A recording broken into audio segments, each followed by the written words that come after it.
بسم اللہ الرحمن الرحیم الحمدللہ نحمدہ و نصلی علی رسولہ الکریم اما بعد السلام علیکم ورحمۃ اللہ۔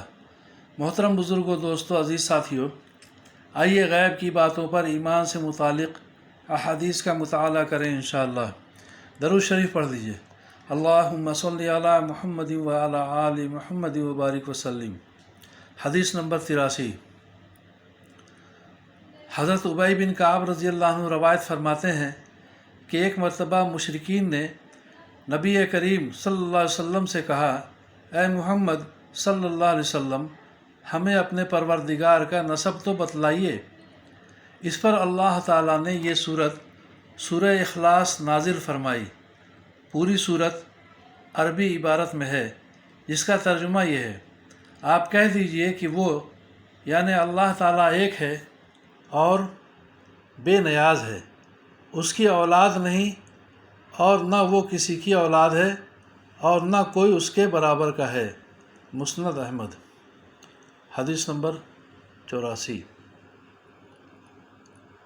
حضرت ابو ہریرہ رضی اللہ عنہ سے روایت ہے کہ رسول اللہ صلی اللہ علیہ وسلم ایک حدیث قدسی میں اپنے رب کا یہ ارشاد مبارک نقل فرماتے ہیں، آدم کے بیٹے نے مجھے جھٹلایا، حالانکہ یہ اس کے لیے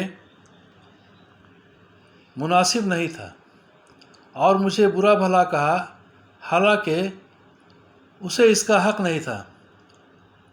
اس کا مجھے جھٹلانا یہ ہے کہ وہ کہتا ہے کہ میں اسے دوبارہ زندہ نہیں کر سکتا جیسا کہ میں نے پہلی مرتبہ پیدا کیا تھا، اور اس کا برا بھلا کہنا یہ ہے کہ وہ کہتا ہے کہ میں نے کسی کو اپنا بیٹا بنا لیا ہے، حالانکہ میں بے نیاز ہوں، نہ میری کوئی اولاد ہے، نہ میں کسی کی اولاد ہوں، اور نہ کوئی میرے برابر کا ہے۔ بخاری۔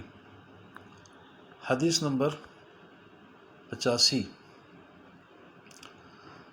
حضرت ابو ہریرہ رضی اللہ عنہ فرماتے ہیں کہ میں نے رسول اللہ صلی اللہ علیہ وسلم کو یہ ارشاد فرماتے ہوئے سنا، لوگ ہمیشہ اللہ تعالیٰ کی ذات کے بارے میں ایک دوسرے سے پوچھتے رہیں گے،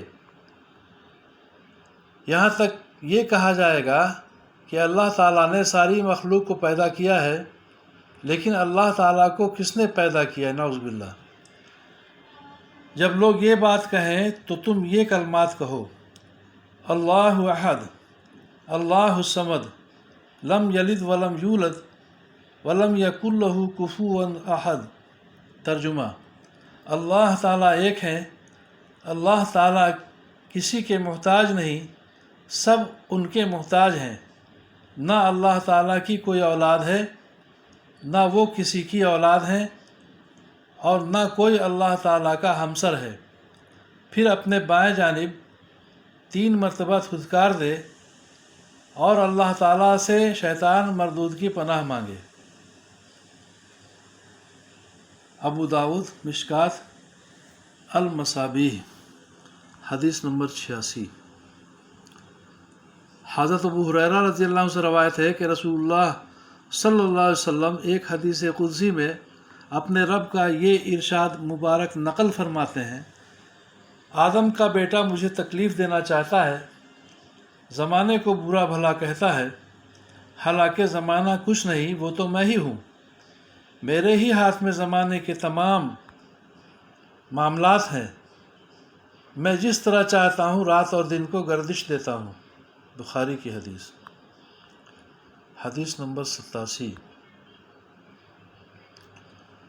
حضرت ابو موسیٰ اشعری رضی اللہ عنہ سے روایت ہے کہ رسول اللہ صلی اللہ علیہ وسلم نے ارشاد فرمایا، تکلیف دہ بات سن کر اللہ تعالیٰ سے زیادہ برداشت کرنے والا کوئی نہیں ہے۔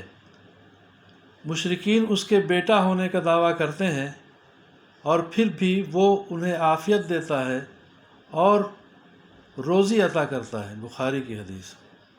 حدیث نمبر 88۔ حضرت ابو ہریرہ رضی اللہ عنہ روایت کرتے ہیں کہ رسول اللہ صلی اللہ علیہ وسلم نے ارشاد فرمایا، جب اللہ تعالیٰ نے مخلوق کو پیدا کیا تو لوح محفوظ میں یہ لکھ دیا میری رحمت میرے غصہ سے بڑھی ہوئی ہے، یہ تحریر ان کے سامنے عرش پر موجود ہے۔ مسلم کی حدیث۔